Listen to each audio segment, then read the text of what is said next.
Credit unions keep asking which AI vendor to buy, but the bottleneck isn't the tools, it's your operating model. Next up, credit unions were built to serve people of modest means. So have the field of membership rules in your own charter started working against that mission. And finally, auto lending is bread and butter for credit unions, but a third of trade-ins are now underwater. So are we helping members buy cars or helping them drag yesterday's debt into tomorrow's loan?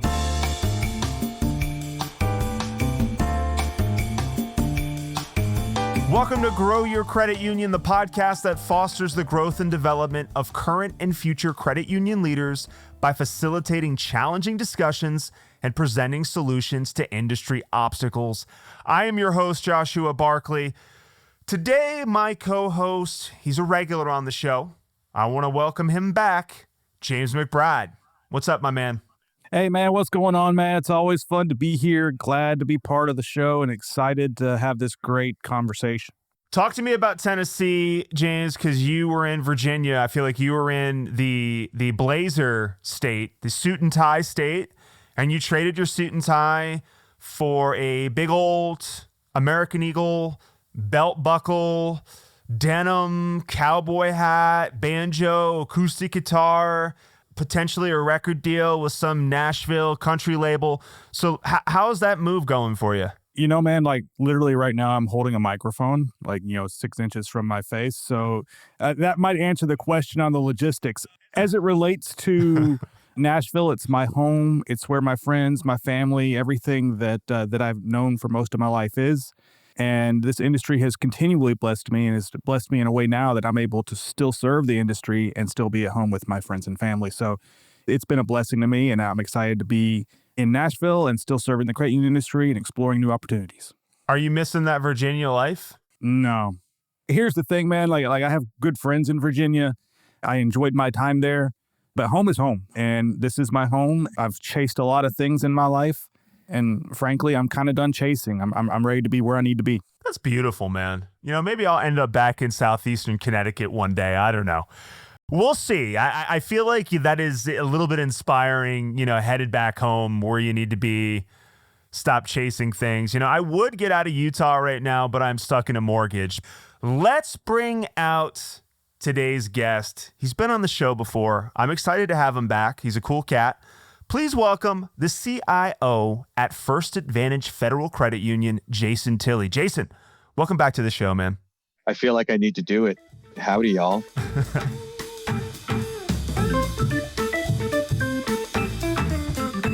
When it comes to AI, are credit unions asking the wrong question? A new Harvard Business Review piece argues something every credit union shopping for AI right now needs to hear.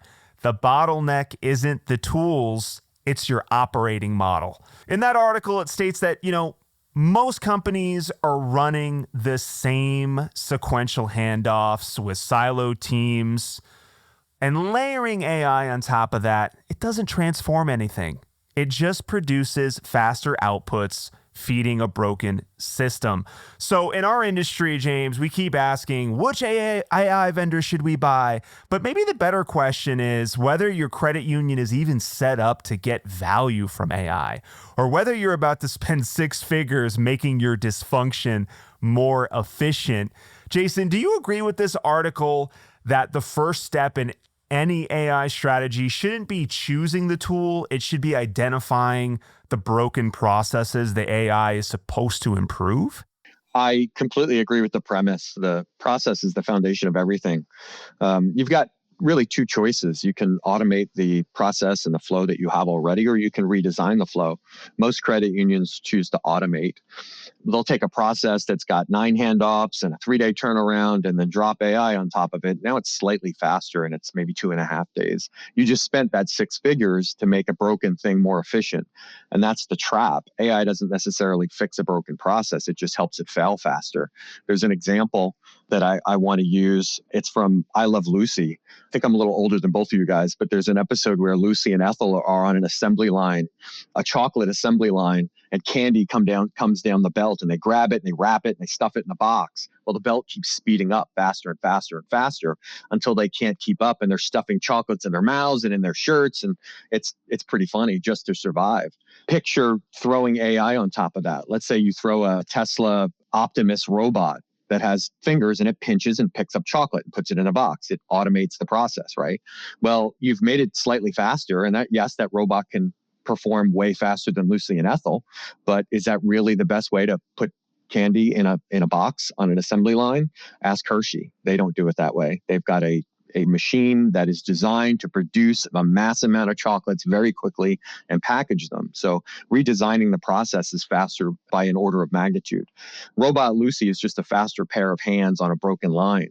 AI is a multiplier. Multiply by 0 and you still have 0. James, talk to me a little bit here about, and I kind of want to shift my question to you, to not if you agree with this article, because I think what Jason said, correct me if I'm wrong, but I think you would agree with him. In your experience, do you find that credit unions are failing to evaluate their processes? Potentially a big hiccup with AI implementation, meaning we talk about AI ad nauseum in this industry, but how many institutions really understand their processes inside and out?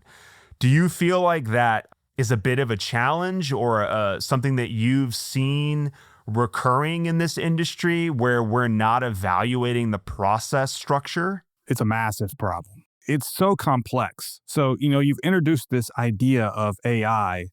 Well, what is AI? Well, technically, AI has existed for a long time. The way that we talk about it now is changing because of general models like Claude or ChatGPT, right? And now people are trying to figure out how do I involve that type of solution into my credit union? Well, the reality is, unfortunately, most credit unions, to your point, don't even know what their processes are. They're either not documented or they're not sophisticated.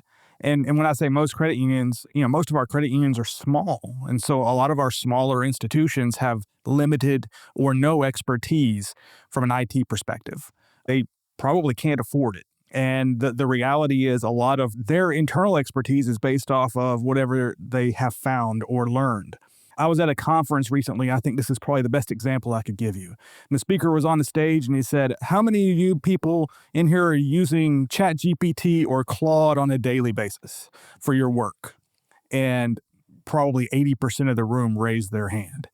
And he said, great, that's great to know. How many of you are authorized to do that?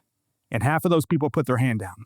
So people honestly don't know what they can or what they can't do, why they should or why they shouldn't do it, but they're chasing AI, what Jason was talking about. They're chasing it, trying to fix a problem, but they don't even actually know what the problem is they're trying to solve more often than not.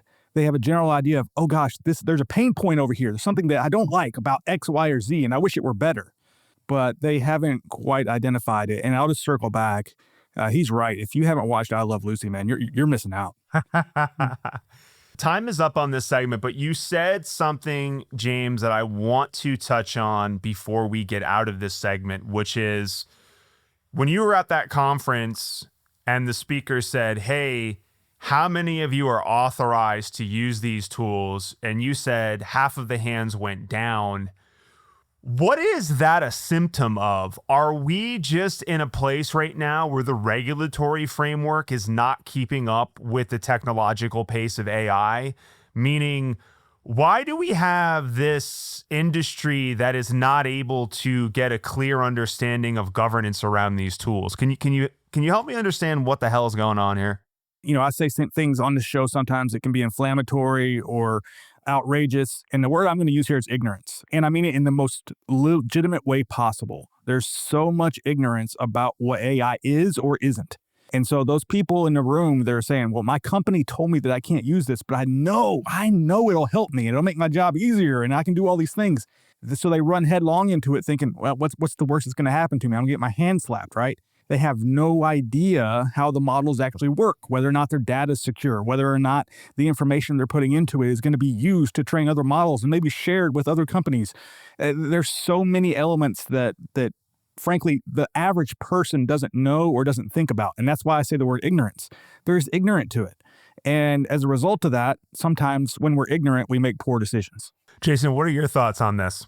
I would agree. I'd use a different word. I'd use fear. there's a healthy amount of fear. We are always concerned about member data and security and all those sorts of things. And I think you do need to have some guardrails up to make sure that we're not running afoul of any of that. But at the same time, there is probably an unhealthy amount of fear around it. There are ways to move forward. And I think if you make your decision based solely on fear, you're ignorant. So I think you need to kind of check that a little bit and make sure that your credit union is making wise decisions and not just fearful decisions.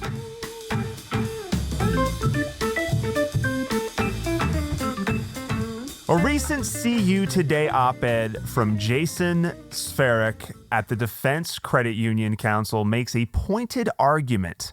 If Congress is serious about expanding financial access, it needs to modernize credit union field of membership rules. His case starts with a simple reality. Bank branches are disappearing, millions of Americans still live in banking deserts, and millions more remain unbanked or underbanked. The article's argument really here is that credit unions were created to serve people of modest means, but in too many cases, the field of membership rules in their own charter prevent them from reaching the very communities that need them the most. Jason, do you agree with this op-ed? Are field of membership rules now working against the credit union mission? Yes and no. Credit unions we all have our own origin stories. It's a cigar box, it's a shoe box, it's a parish, a schoolhouse, a factory floor, a military base. The treasurer kept the cash in that box and lent it to the people that they saw in church on Sunday. Field of membership wasn't regulation, it was fact. You just served the people that you knew, your neighborhood. So the common bond was never about excluding people, it was about trust. Before you had credit scores and data and all that sort of stuff, knowing somebody was your underwriting. You lent to your neighbor because they couldn't hide from you. If they didn't make their loan payment, you'd go on the other side of the fence and you say, hey, make your loan payment. So do I agree with Jason? Yeah, mostly. Communities don't form the way they did in 1934. A common bond isn't just your zip code or employer or parish anymore, and banking deserts are real. We're relying on something that was established during the Depression to keep credit unions out of the places that we're designed to serve. So that said, there's a difference between modernizing the common bond and erasing it. I think we do need to keep the common bond, but I think the clarification needs to be on what the definition of a community is. Community doesn't mean the same thing as it used to. So we need to modernize it, but look at things like DAOs and Discord channels and Substack subscribers as a new community. It's a digital community. So I think it's important to consider those things. And I think the regulators need to catch up and find ways for us to serve those sorts of members without having some of the burdensome capital requirements that exist today. So we can fix the deserts, but we need a better definition of what community is. The cigar box worked because everybody in the room had something in common, right? But if you lose that, you're not a cooperative, you're a national association, or you're a bank that doesn't pay taxes. So we need to definitely improve that for sure. James, what are your thoughts on field of membership rules? Are they working against us now? What do you think? Well, I think they're completely outdated. I want to give you a complete take on this. First of all, one of the things I think about in a lot of charters is this word worship. Where you live, work, worship, right? So you were talking about earlier, hey, James, you moved to Virginia, and I did. You know where I worshiped? Nashville, Tennessee. You know how I did that? Through a screen. And so I never left my church from Nashville, Tennessee. When I went to Virginia, I stayed there because I was comfortable. I liked it. I literally worshiped there. And so when you think about it from that perspective, how are you thinking about what does that word mean? Now, it gets more complex than that because saying, well, but there's banking deserts. Okay, the number one bank in the country for the last 4 years, according to Forbes, is SoFi. They have 0 branches. So now the way that the world is moving and where consumers are going no longer requires the branch system. And then if you think about Chime as well, right? So the other part of that conversation is Chime. Well, Chime is growing like gangbusters. I would be remiss if I tried to give the exact numbers today, but they're doing incredible business. And the reality is the people who were designing that originally said, we want to serve the people that credit unions should be serving, but aren't. And that's an interesting statement to make. So it's not as simple as the membership rules aren't working for us. I think they aren't. I think that Jason's entirely right. They need to be modernized. There's a lot of issues there, but just simply saying, yeah, but there's all these banking deserts, that's not a strong enough argument simply as it stands, because consumers are already overcoming that through digital technology. Jason, I want to come back to you. The harder question then, if they need to be modernized, give me one thing to modernize field of membership. What do you think it would be? It's the capital requirement. That's the biggest obstacle to starting a new credit union. Even if you do change the definition of what a community is, if you've got to have these burdensome capital requirements in order to even establish a credit union, that's a challenge. So, me and the 70 people that subscribe to my Substack, let's say, wanted to start a credit union because we have, we're like-minded about operations and credit unions in general. And we've decided we want to establish the credit union of Jason, which I love the sound of. There's no way we're going to be able to do that under today's regulations. So we need some help there. And there's, regulation is important. Making sure that the insurance fund is safe and sound is certainly the mandate of the NCUA. And we certainly don't want to establish the credit union of Jason and have a bunch of deadbeat delinquents that are causing the credit union to lose all sorts of money. And then we've got claims against the fund. That's not going to be serviceable either. So we need to figure out a way to make it easier to establish these credit unions inside of a framework that keeps the fund safe, the insurance fund safe and sound. And forgive me here, Jason, I'm not too familiar with the particular capital requirements. I'm not expecting you to know the exact number off the top of your head, but what are we talking here? I don't know the number off the top of my head, but it's burdensome to the point where there was a credit union that was established fairly recently in the Maryland, D.C. area, and it was painful for them to get the initial seed capital that they needed to establish the credit union. And it got to the point where they needed to go out on LinkedIn to ask credit unions and to ask people to essentially donate, buy certificates, pledge money to the credit union so that they can establish themselves as a credit union. So it's a challenge. And I don't know what the percentage is, but it's enough so that you can't just take that cigar box and use that as your credit union assets. You need to be able to have enough to cover any deposits that the members or the potential members are going to make. So you essentially have to have double the assets that you're trying to establish the credit union with. Your point was strengthened even more when you mentioned the cigar box, because I'm thinking about how antithetical these capital requirements are to the movement and the mission of what we are. You're right. We started with money in a cigar box in a bomb shelter or like a schoolhouse or a prairie. And now we're talking about all these capital requirements. It doesn't jive with the original mission. James, before we jump out of this segment, would you side with Jason on what he's talking about? Or is there something else you would throw into the mix here? I think it's a little bit more complex than that. It's not just the capital requirement. I think that's a big problem. I think the membership, quote unquote, eligibility or ineligibility is a big problem that needs to be resolved. We need to be thinking about it in a modern way of thinking. But also, and I don't like trashing other businesses, right? But in the banking world, I can go out and I can raise capital fairly quickly. I can start a de novo bank, and then in 5 years, I can sell it for profit, right? That's a model that exists in that world. And frankly, it's encouraged in that world. And that's what we're competing against. So when people look around and they say, well, gosh, credit unions don't have a very large market share. Is it 8%? Is it 10%? It's somewhere in that range, right? What is the market share and why is it that? It's because we're so restricted. So, it's one of those things where I think it has to be yes and here. Yes, we need to be more aware of the capital restrictions. If it were me, I would build the capital restrictions around the community that you're serving at the time, and it should be evaluated on a regular basis. As it relates to how do you define your field of membership, I think it's really simple. You just have to really be able to prove that the people who you're doing business with are people that you should be doing business with based on either your geographic location or mutual interests or something of that nature, rather than being locked down onto, a word here or there that probably meant something different when it was written in 1960 than the way it's used today.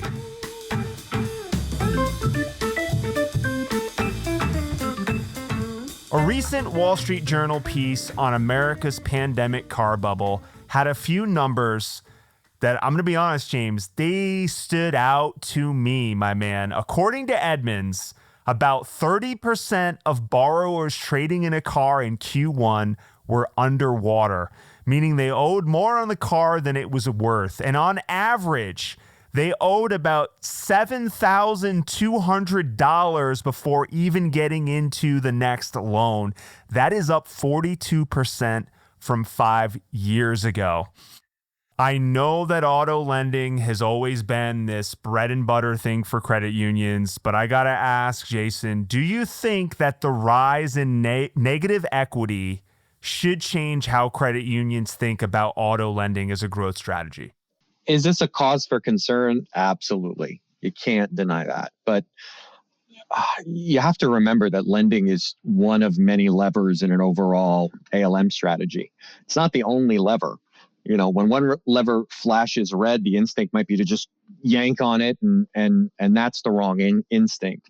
So one of my favorite movies is Contact with Jodie Foster. She's a kid. She's learning how to work a ham radio, right? She's hunting for signals, and her father keeps saying, small moves, Ellie, small moves, right? You don't find that frequency by just yanking on the dial and turning it as hard as you can. You find it with small, deliberate adjustments. And that's ALM, basically. The wacky, waving, arm flailing tube man at the car dealership isn't strategy. Making wild moves, you know, with your arms flailing like that will get you into trouble. You got to make small moves. So you certainly want to tighten the amount of, you know, negative equity you're willing to roll into the next loan. You need to be careful about stretching your terms to 84, 96, 120, 180 months. Like, I can Google and see a 180-month auto loan, which is just insane. You want to make sure your branch staff or advisors and are really kind of educating the members when they come in and they've got this negative equity. Maybe it's a vanity thing. Maybe it's they really do need a car and they're upside down on it. Have those conversations. But keep perspective. Auto is a concern, but so are home prices. So is inflation. So are gas prices. So is our fintechs and regulators and all of those sorts of things. If we start lurching every time any one of those things twitch, we're going to turn right past that signal and you're going to yank on that dial. So small moves, Ellie, small moves. Well said. And wow, Contact reference. Did not think I was going to hear one of those today. I love that movie. Yeah, that was a good movie. I was very young when that came out, but yes, great movie. Love the message about, you're right, there's a lot of things going on, small moves. James, does this change the way you think about auto lending at all in terms of credit union growth with what's going on with this negative equity? Oh my gosh. Not specifically. I think that auto lending in general is, I've been saying this all conversation. It's a very complex issue. So I'm going to give you another movie reference. Who's Harry Crumb? It's a John Candy movie from the early 80s. He buys a car on a car lot. He drives it out. It gets smashed up immediately. I remember as a kid watching that and laughing because he got talked into buying the more expensive car and then it was destroyed, right? So the interesting thing here is when you talk about negative equity, well, also the cost of the vehicle itself is skyrocketing because of all the technology that's being put in it. And now if you go to buy a car, there's one standard version and then like 5 or 6, I'm exaggerating a little bit, but there's all these different levels of elite vehicles, right? And all the consumers, they want the elite stuff, right? So they want to have all these expensive cars. And so suddenly the car that you might have spent $40,000 on, 5 years ago is going to cost you $90,000 today. Well, how do I get into that car? And so that's when you start talking about these elevated terms, right? And then where it gets even more complex is the credit union is supposed to serve the underserved. The credit union is supposed to serve the community. We're supposed to take care of our people. Logically, our loan officers and the people that are building our loan programs know if we don't make that loan, they're going to go somewhere else, most likely, and they're probably going to get a worse deal than what we could give them or what we would be willing to give them. And then when you add on top of that, the fact that most car loans these days come through a dealer, and when you go and you sit down at the dealer and you're trying to buy the car loan, you're trying to buy the car, here's what's going to happen. They won't probably tell you this. They might if they're being honest. I'm going to shop this around, and what they're shopping around is not your rate, it's their rate. How much money am I going to make off of this, right? So, I know credit unions that pay 3%, 4%, 5% in a reserve to the dealer to get that vehicle.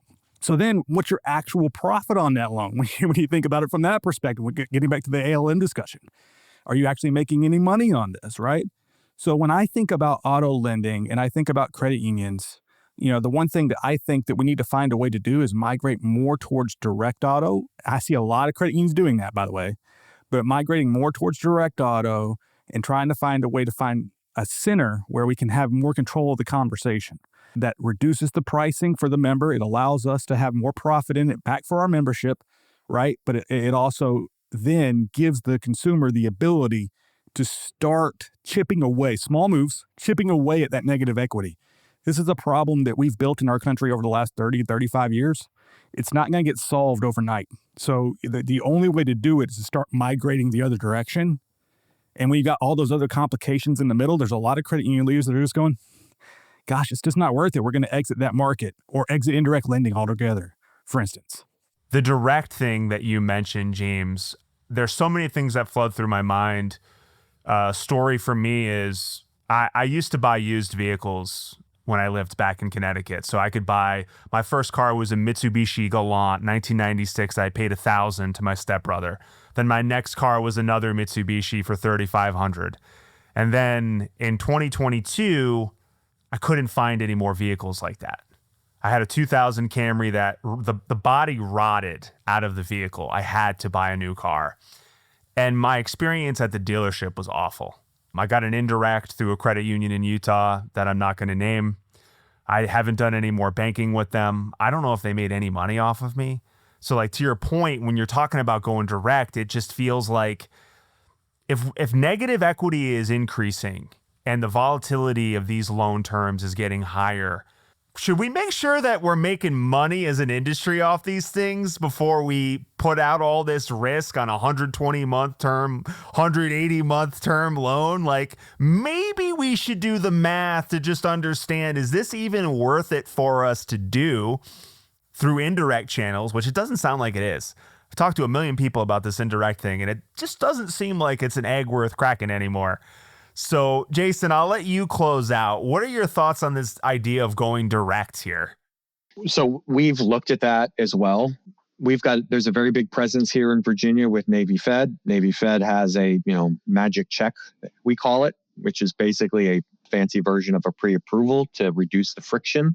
So they don't do indirect because they've got such a frictionless direct program, and they've got certainly a much larger captive audience than we do. But what we're trying to do is find ways to do exactly what James said, is move away from the devil, and into something that is not a devil, but we need to find a way to make that a more frictionless experience for our members. And I will definitely double click on the other thing that James said, is the price of vehicles is obscene. I looked at replacing my pickup truck with a new one. And I'm a bit of a gentleman farmer on the weekends, and I need something that's going to pull my big dump trailer.